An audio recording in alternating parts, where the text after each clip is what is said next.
Dende Novas Xeracións temos que denunciar que Touriño carece de política juvenil algunha, e isto ven derivado de dous aspectos fundamentais.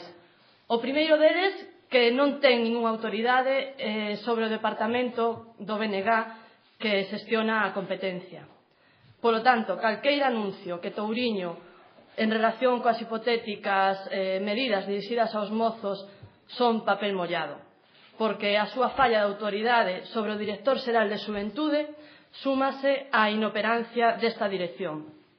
Rubén Cela leva máis de 2 anos e medio perdido entre festas gastronómicas e xogos de rol, sen facer ningunha medida que beneficie aos mozos galegos. E máis, el e Quintana xa no 2006 nos prometeran un local para o Consello da Xuventude e nin iso cumpriron.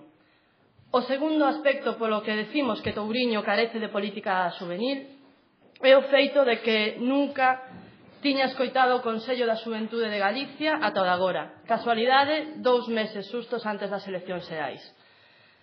Sobre políticas relacionadas coa mocidade, pese a ser en este o Consello da Xuventude de Galicia o órgano consultivo adicado a esta materia.